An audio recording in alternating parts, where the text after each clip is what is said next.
Hello and welcome back to the show. Today, I have a very special episode. We have a guest speaker today, Lauren Ratcliffe. She is an exercise physiologist in the pediatric rehabilitation space. She has some exciting things going on in her world, all the way from clinical skills and development courses, as well as mentoring for EPs looking to either implement a pediatric program in their clinics, but also in regards to being a clinician and upskilling in the area. She is very, very passionate about self-growth and development. She goes against the grain a little bit like myself with how she's paved her pathway within the industry, but also her beliefs in a sense of what makes a good clinician. So I'm really, really excited to share this episode with you today. She is an absolute gem of a human. This conversation is extremely valuable, and I really hope that you can take something away today and implement right away in a sense of working towards your future goals. So let's get into it.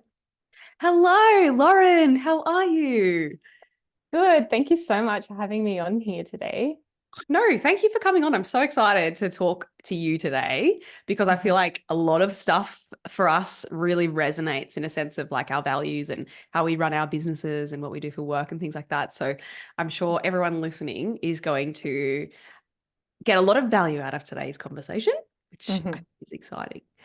So let's kick it off a little bit. I like to talk a little bit about your journey as an EP when I interview everybody. So tell us a little bit about where you started and how Mhm. you got to where you are today. Yeah, wow. My journey is a big one, I suppose. Like, how Going much back, time do we have? yeah, the whole podcast. Um, I suppose when I finished uni, I really wanted to get as much experience as I could in different areas before I decided on what my passion really was. When I was at uni doing placements and things, I really loved neuro rehab.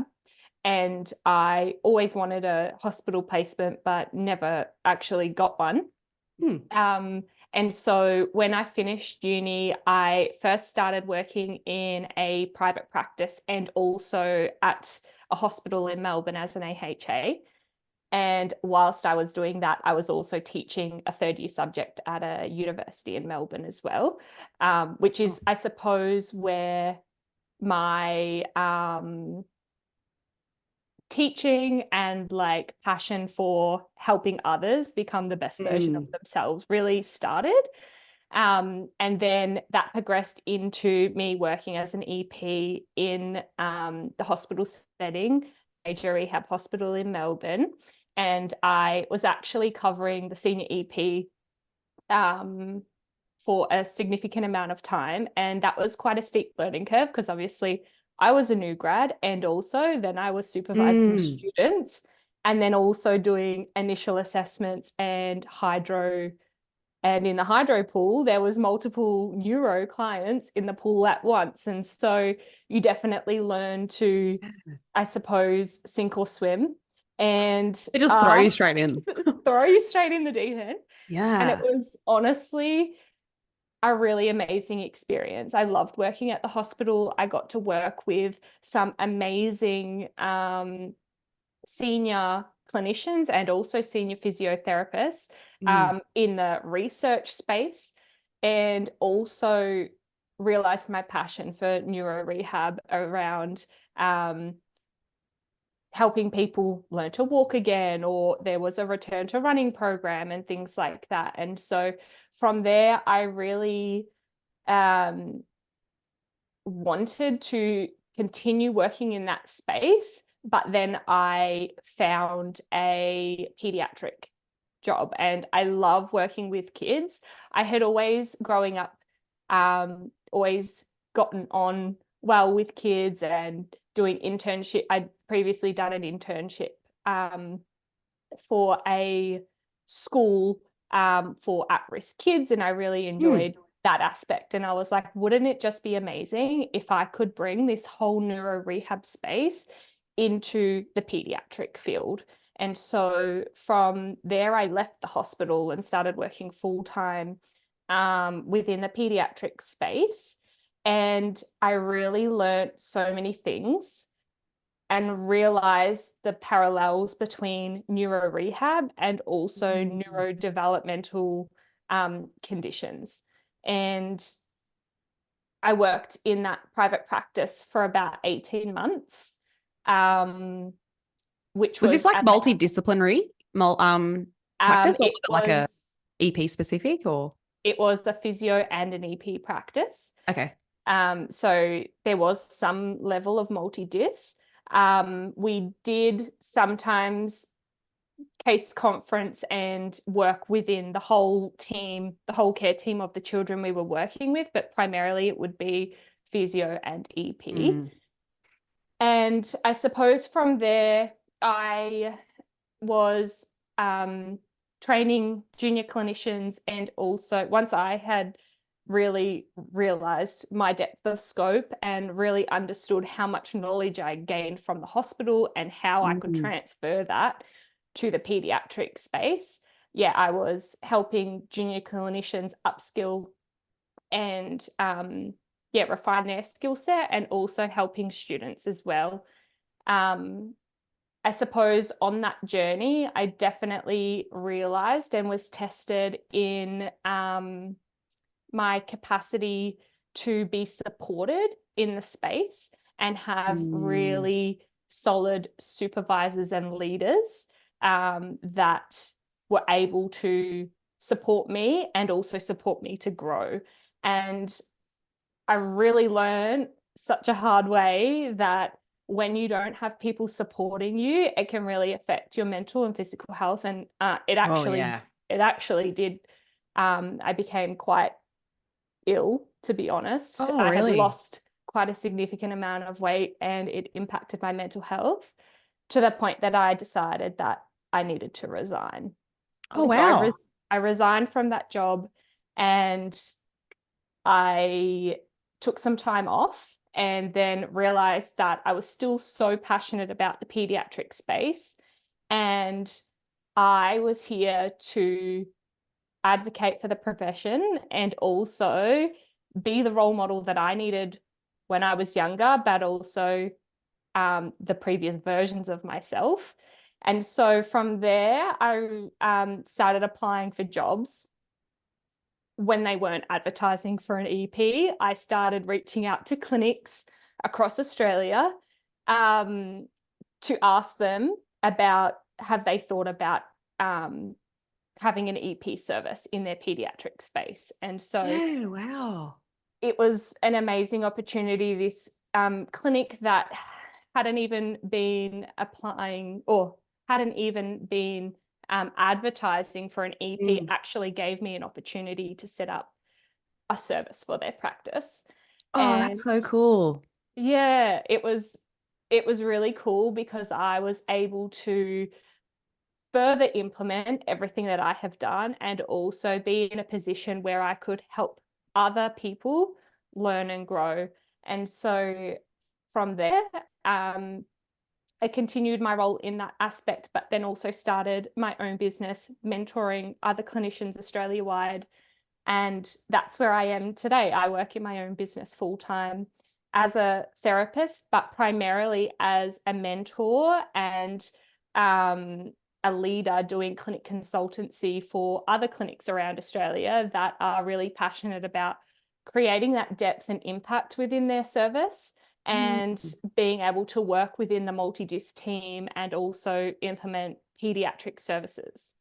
Wow, that is so cool. I remember when we first met and spoke, we didn't dive into this history as much as what we just did. And I didn't, like, I kind of knew the beginning of that and the end of that, but not the middle. And now it's like all piecing together as to like where, because, you know, we talked a lot about what your passions are and like the core values in your specific business and what you really stand for. And everything's just like, oh, yeah, okay, I get it. It makes so much more sense, which is so awesome. But before we touch in on all of that, I want to like the sort of mentorship side and all of that, because that's really important what I want to talk about today. But from a pediatric stand or like role, what does that look like for an exercise physiologist? Like for me, I don't have much exposure in the pediatric space at all. So I would love to know, and for anyone here that's interested in that, what does it look like to actually do exercise physiology in that space? Like if someone's thinking, oh, I'd like to do that in my workplace, what would it look like? Mm-hmm. It's such a great question, and something that I'm so passionate about advocating for our profession, because it is still so up and coming. And I suppose the presumption of so many people think that pediatric EPs just work on improving someone's or a child's fitness. And yes, absolutely, that is one aspect of our scope. But there is so much in terms of the depth of scope and the clinical background that we can really tap into to help these children improve with their functional capacity. So what that might look like would be, I work with children from about 6 months all the way up to, I primarily work in the early intervention space, primarily in the disability sector, so within the NDIS. So in the early childhood plans, they go up to 9 years now. Okay. So that's where my main caseload is. And it could be, it's working on whatever their goals are. It could be teaching a child to meet their motor milestones in terms of sitting independently, crawling, standing, walking, all of those things. But it also could be working on understanding and implementing activities of proprioceptive and vestibular integration so that children can be in that optimal level of functioning so that they can get greater motor output. And I suppose wow, okay, there's so many different pillars within pediatric rehab, and something that's so important that I suppose is not really understood until you're actually in it, because a lot of the time the children present with big behaviors or quite big emotions. And it's also providing exercise strategies to be able to regulate and also promote that output that we're getting, that we're looking for, so that they can achieve their goals. Yeah, right. Wow, that's a lot going on. That's a lot going on. As simple as 3x10 seated rows. Yeah, no. You're like the standard EP prescription. And that's what's so funny. That's what's so funny is that there's so much study around neurodevelopment and creating the neural pathways and things like that. If we implement play-based therapy and pair that with exercise prescription, that's a whole skill set in itself. Yeah. And a lot of the time, that's what I'm talking to my mentees about, is what game are you pairing with the actual exercise that you want them to do without them knowing that they're actually going to be doing the exercises? Because if you tell a child to just stand there and practice standing on one leg, there's no way in hell that they're going to do that. No. To be creative and have that imaginative play and add all of the different aspects to that as well. That would be so, I'm just imagining like I would not know what to do. I'd be like, this is hard enough to get adults to do this, let alone children. Yeah, that is such an interesting place to be in. It's I feel like it's such a different, like you don't hear of many EPs being in that space, I think. Do you hear that many offering this service in the, like when you're reaching out to clinics or they're contacting you? I definitely have EPs around Australia doing pediatric rehab, and some primarily work in that space. But I suppose majority are like, we see other conditions and we might have adult pop or we might see some DVA, but then we also have some pediatric clients. And I suppose that's the starting point. However, when I started specializing from the neuro rehab space from the hospital into the pediatric space, my whole caseload was pediatrics. And so really understanding the evidence-based therapy models that support the children and also allow us to refine our skill set to be able to understand what we do and also work with others are so many other things that also come back to the pediatric scope of being an EP too. That is like, I'm so glad you just said that, because I am like a massive believer in like mastering a skill set and being, I want to say like niching down, Mhm. which is such a against the grain, I guess, I want to say aspect of EP maybe. I don't even like, it's like we always do everyone. We see Mhm.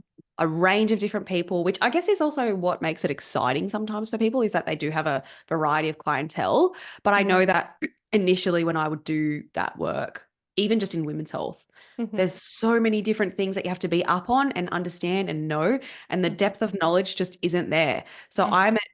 I do a lot of different types of like my business model is a quite different to I guess the normal EP business, Mhm. but also how I believe we should be like really niching down on our skill set to feel and be more specialized so Mhm. that one you have like so much more workplace satisfaction because you're like actually getting good at something.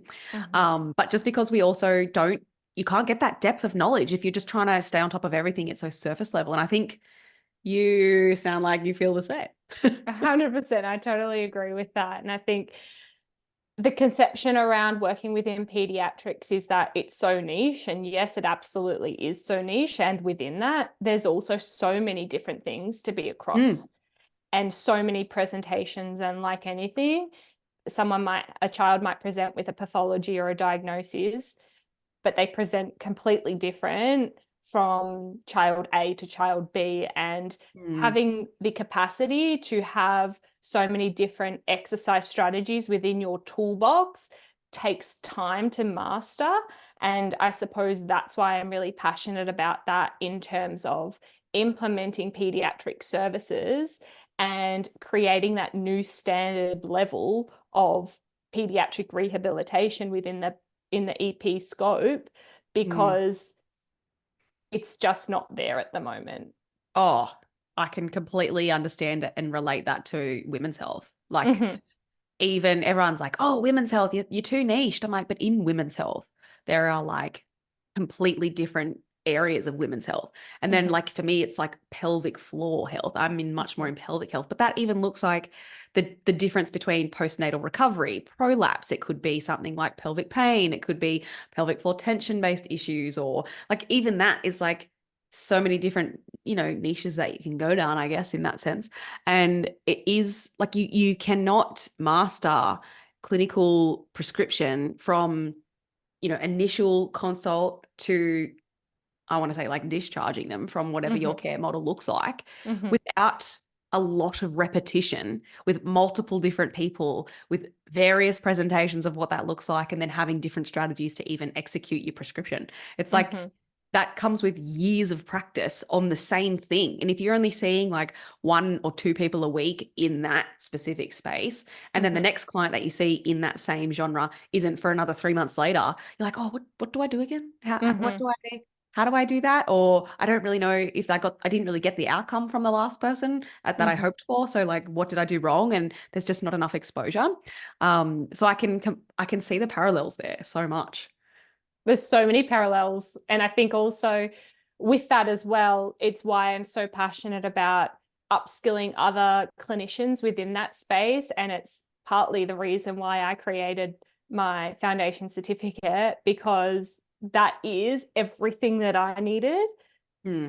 all those years ago. And I Oh, know that there's so many um, gold pieces that just change the way people practice or implement their strategies. And just from the last 2 years of feedback of the clinicians Australia-wide that have done that course, like children have learned to walk independently when they weren't walking independently before the course. Like there's so many so amazing, cool. rewarding outcomes from just refining your depth of knowledge and being able to functionally apply that so it translates to that child's life and they have those skills for life and can use that within the Yeah. community.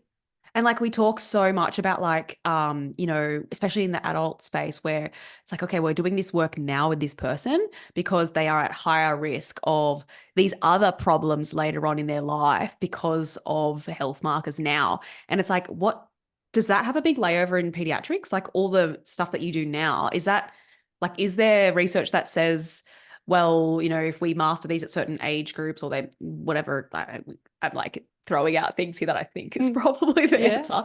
Like, is it doing a lot for their future in a sense of that? Like, what can you talk about that a bit?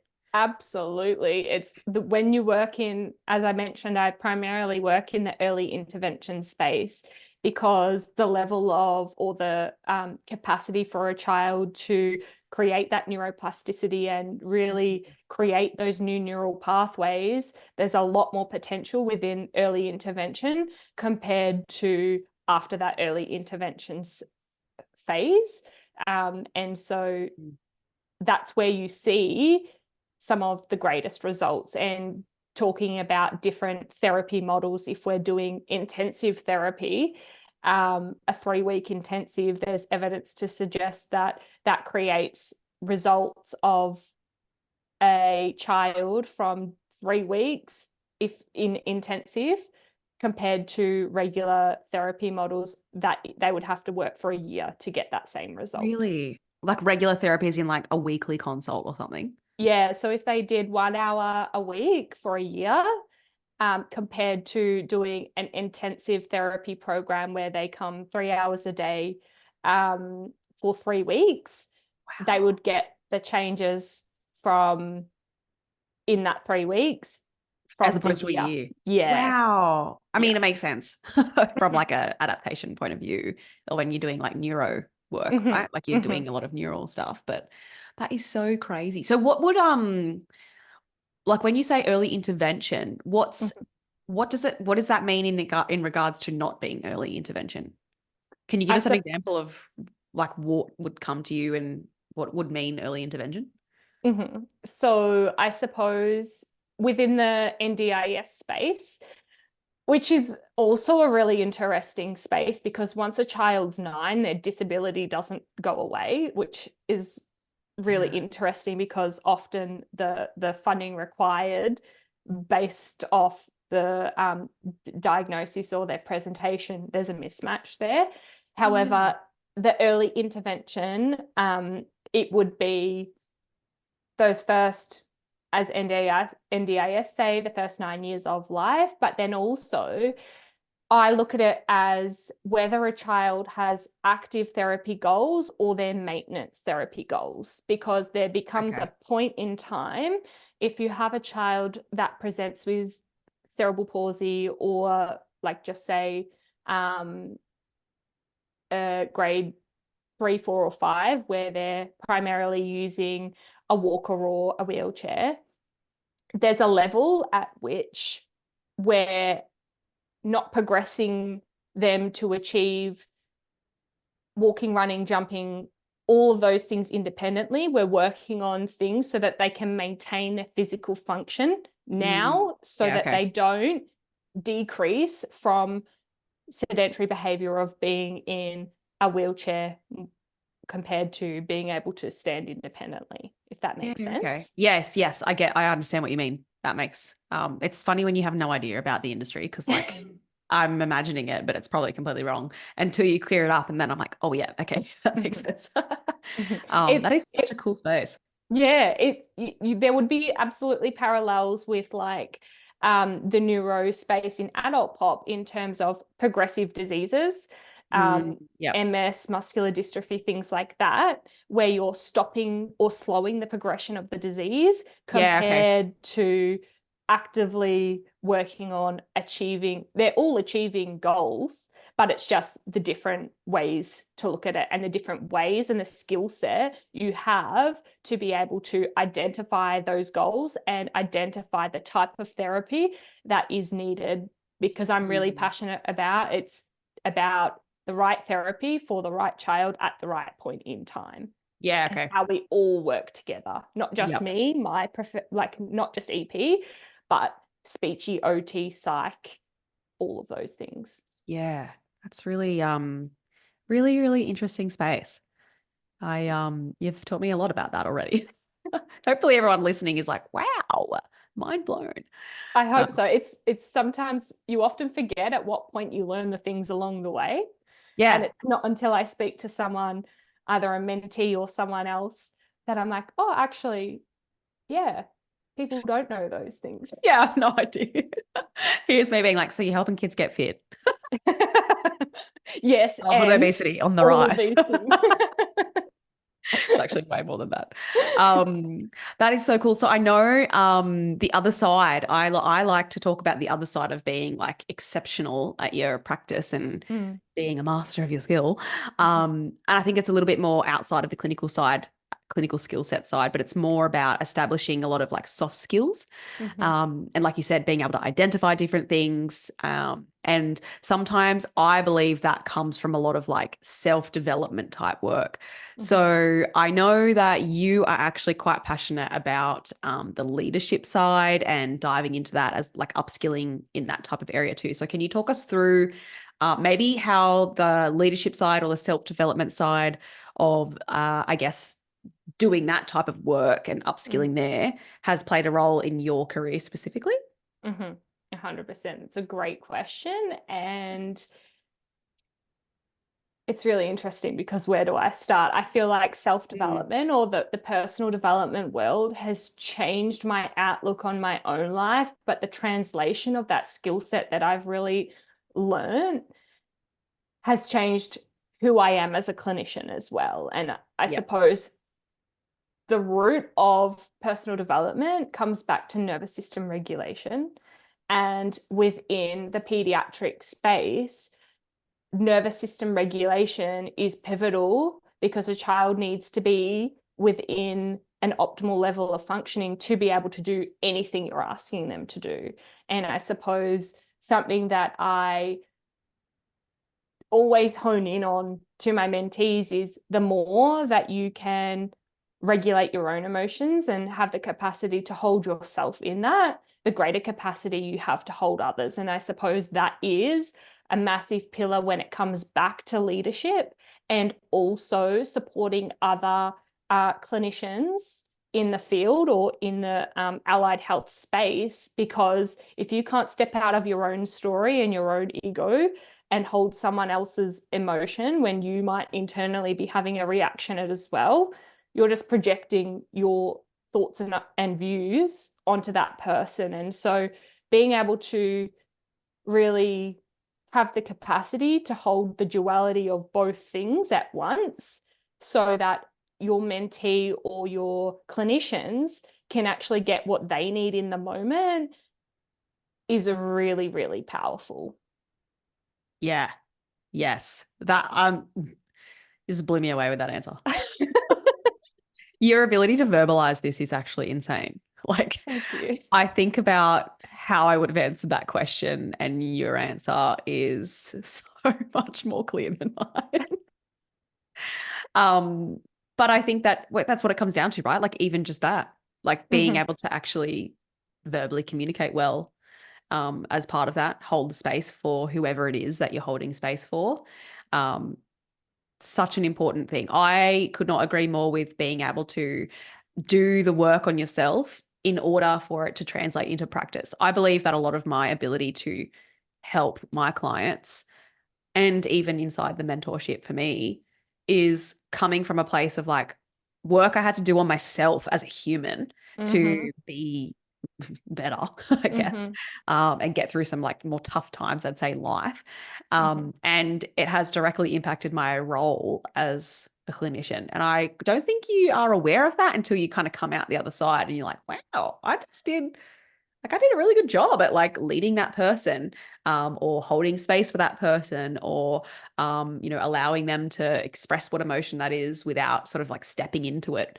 Mm-hmm. So I am such a big that's why I share a lot on the show about like that side of things and why it's really important to be doing that type of work at the same time, because I think we just, from a, I guess, clinical perspective, all of our upskilling is always like CPD on upskilling in this condition and upskilling in that and be better at this, exercise prescription for this and understanding pathophysiology about this.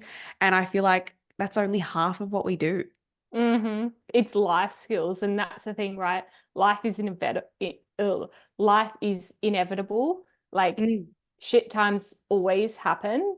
That is life, and the capacity we have to deal with that and not let that affect how we show up is really pivotal to ourselves, our clinicians, our children or clients on our caseload, and then in the wider community as well. It's having that growth mindset, because as soon as you think that you know enough, or you're in your ego and you're pointing the finger and blaming everyone else, something I love to say is there's no leadership in the frequency of blame.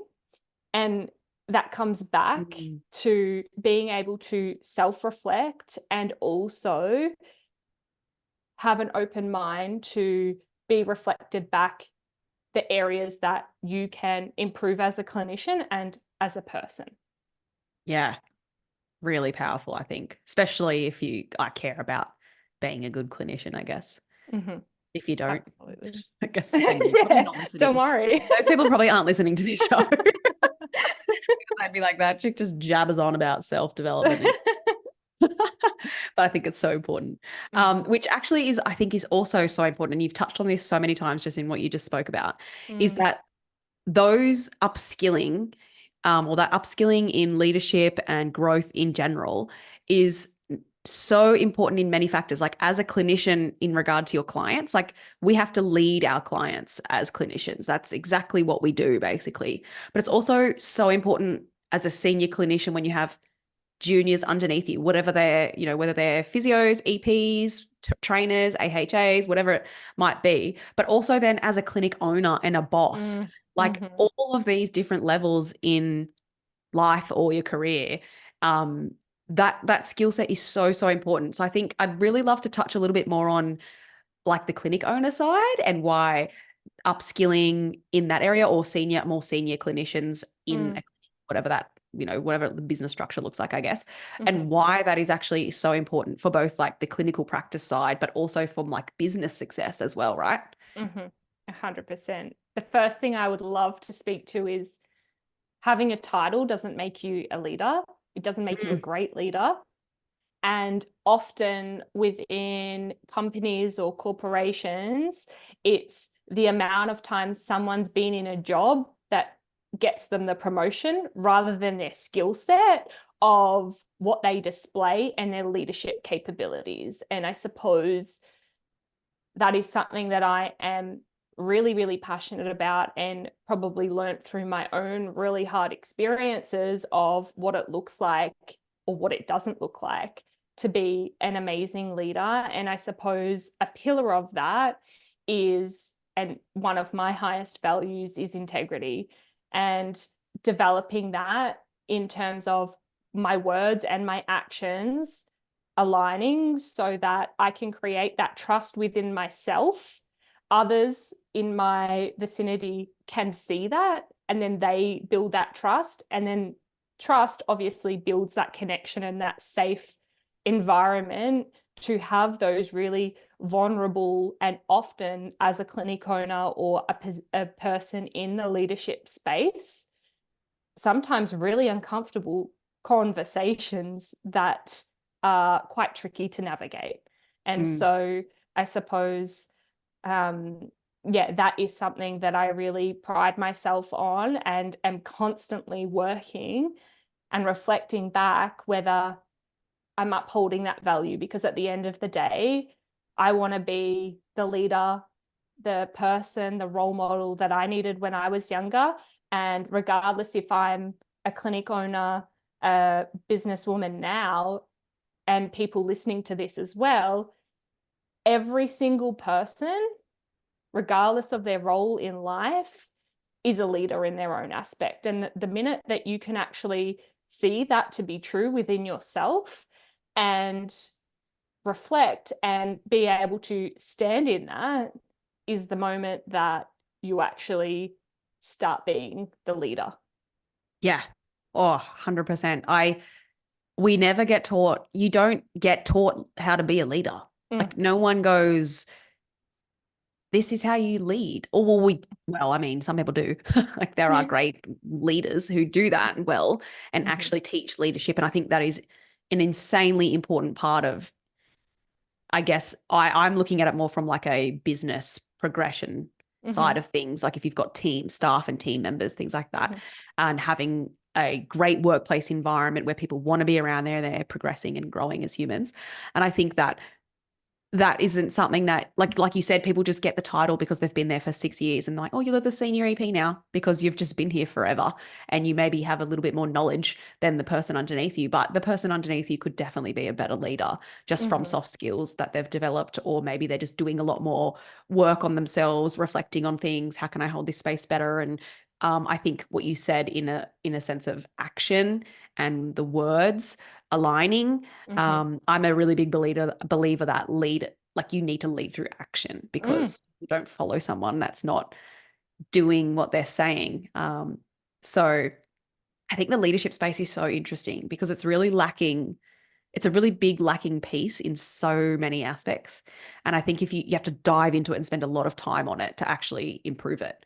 Have you done anything, like what would you recommend for people who want to improve their ability to be a leader in their own world, whether that's with their children, with their clients, with their team, staff members, their world? That is a great question. And I suppose it comes back to each individual and what their capacity is to create the change and where they're at in their own journey. I suppose the first thing would, instead of judging others or pointing the finger, become curious. Like, become curious as to, if you're noticing something in someone else and you're judging that part of them, where are you not acknowledging that within yourself or owning that within yourself? And also get curious to reflect and also be reflected some often uncomfortable truths. And that comes back to our ego. Like, our ego always wants to keep us safe. And the minute that we can hold that and be like, I see that, and also this might also be true, how can I change that? Or how can I further improve my skill set so that I can really anchor into that new level of skill set? I suppose that would be the first thing, being curious and having a growth mindset and being open-minded into really learning more. The second part of that would be investing, and something that's really important to me is that saying is that you're the sum of five.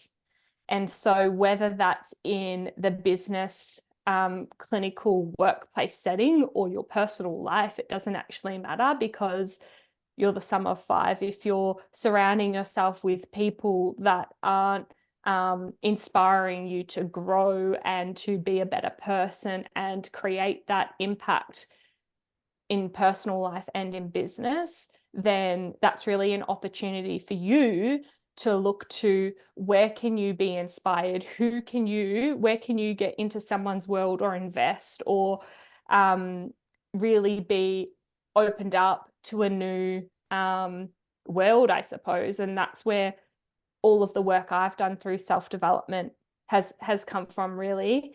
That saying again around, it's better to be a small fish in a big pond rather than the big fish in a small pond, because you're looking up to people and you're working to improve yourself. It's evolution, right? Oh, 100%. I could not agree more with everything that you've just said.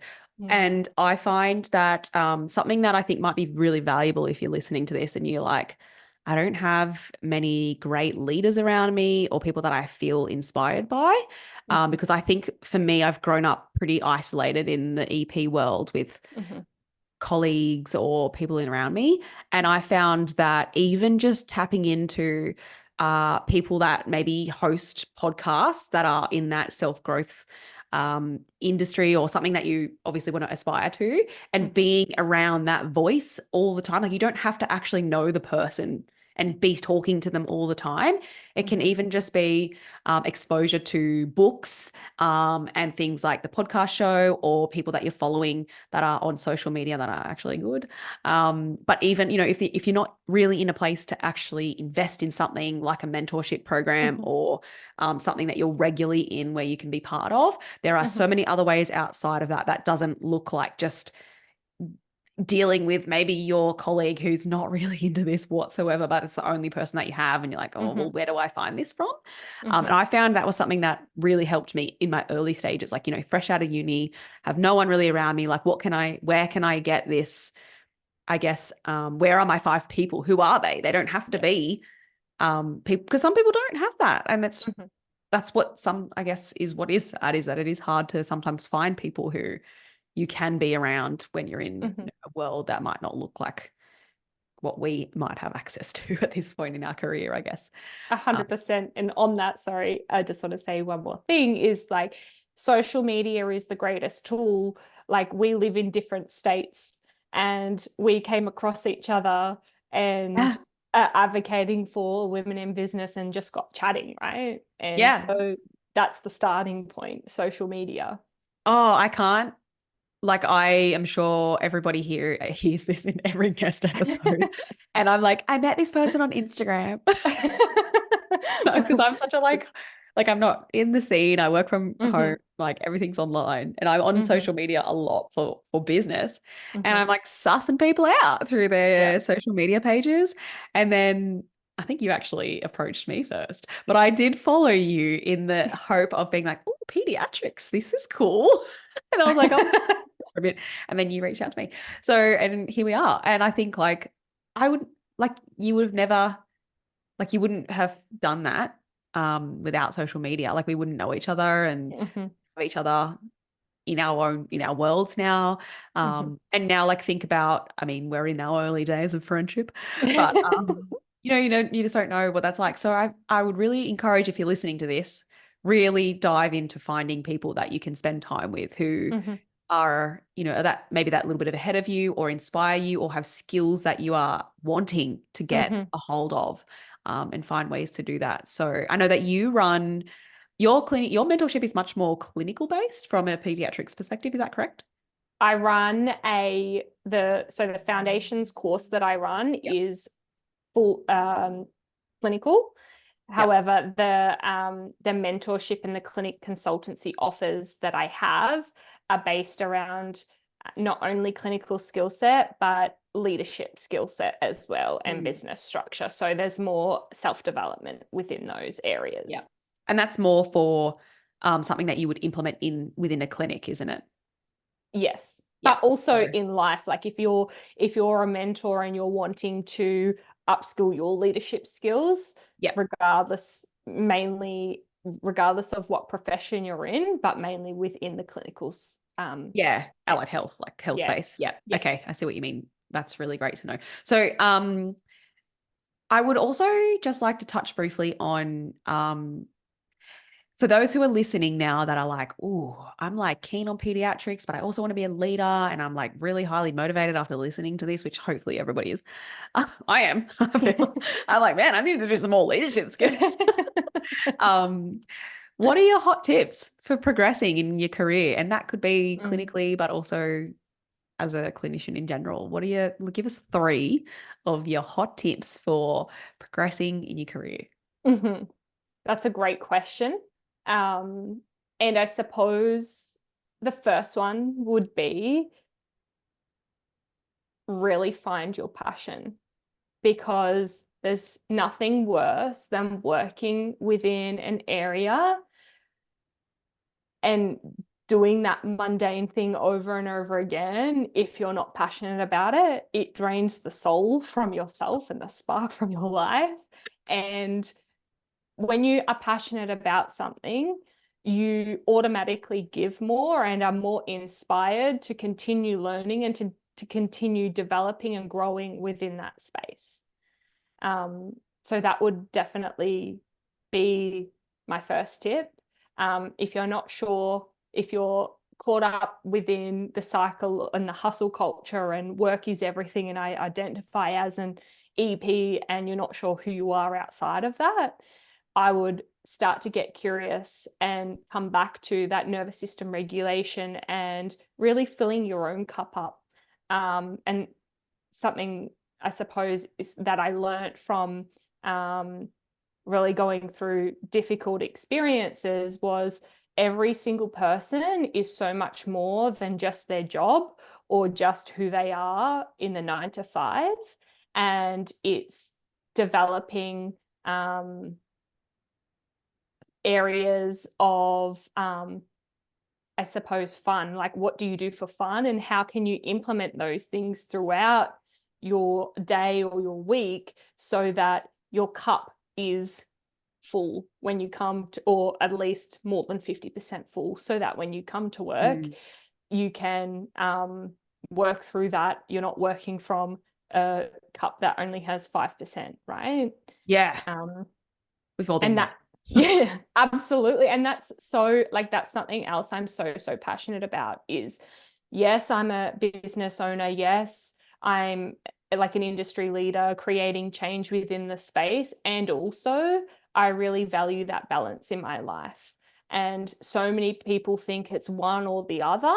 And I'm really working hard to change that narrative as well, because if you believe that to be true, then obviously that's what's going to come into your world. So really working on, yeah, doing fun things outside of work. And one more thing that I would say comes back to, I suppose, I probably already touched on it in terms of like the sum of 5 and looking for people that inspire you. But I suppose if your workplace isn't fulfilling you and they're not supporting you to become the clinician or implement the vision that you have, regardless of what niche you work in, there is always something else. And you might not think that at the time. And I definitely have been there being like, oh my gosh, no, like no other pediatric places, blah, blah, blah. But when you actually decide that there is something better, all of those things start popping up and then you create that evidence of that. And so it's following your passion, having fun with that, and also knowing that whatever your sole passion is within the workplace, there is always going to be something that suits that. And if it's not, take the evidence of me and Courtney on the podcast now. You can create that for yourself. Oh, well, that is so valuable. I hear so many clinicians tell me about their workplace where they really want to do something and the person that runs the show is just not receptive of it, or is maybe a little bit, but not really actioning anything to help them. And the biggest fear is like, well, I've got nowhere else to go. And I'm like, mate, yes, you do. Like, and it might feel a bit gross, like going somewhere and approaching a random practice and saying, do you want something like this that who isn't advertising? Because, you know, they haven't thought about it, that might be completely open to it. Like, it is scary to do those things, or like go off and what I did, create completely online service and hope it works. But I think if you get stuck in this place that isn't fostering what you want, it's like you said, you're just going to be like draining the light from your soul forever. And it's like, I cannot imagine a life where everything's just like, ugh, like I hate this. And you shouldn't hate it. And you'll end up leaving the industry and you probably have some great skills, and your passion is there. It just hasn't been fostered in the right environment. And it's okay to like get inspired and just say no and go do something different. Like, as in 100%. get a different workplace, or, you know, whatever that looks like. And back yourself. Like, Yes. if you don't have your own back, nobody does. And I definitely learned that the hard way. And in anchoring back into who I am and what I stand for and what my passion is and how much I want to create change in this space, it is possible. And even if you have to create the path yourself, it feels really overwhelming to think of the end picture, but just move the needle forward 1%. Do something Oh, that's going to change your position from where you are now to where you want to be 1%. And it's the compounding effect that creates that change. And you look yeah, back and you're like, oh my goodness, how did I actually get here? that that is a great way to finish this conversation. Honestly, this has been incredibly valuable. I can't wait to share this, number one, because we're just recording it right now. But I think there is so much value in everything that you have shared with us today. Mm. I really value everything you've shared. I'm like, I love this conversation. I'm just like so excited about it. And I know so many people are going to listen to this and get little golden nuggets or like Mm. little light bulb moments that they're like, you know what? She's right. And hopefully they action something from this today and progress themselves in whatever way that looks like for them. But honestly, thank you so much for sharing everything that you have today. Where can people find you? Thank you so much. I'm actually so grateful that we're doing this and spreading the awareness and advocating for EPs, women in business, and also people to just be better people in their life, right? Yeah. People can find me on Instagram at precision_paediatrics. Otherwise, you can shoot me through an email. Hello at, oh, we'll link it. We'll link it below. We'll link the information We'll below. link the, yeah, I yeah. have to write it down. Yeah, perfect. And that people can reach out. I'll Mhm, sure we'll share a lot of things in the show notes that people can find you. But thank you mhm. so much for coming on today. I appreciate this and I look forward to future conversations with you. You're so welcome.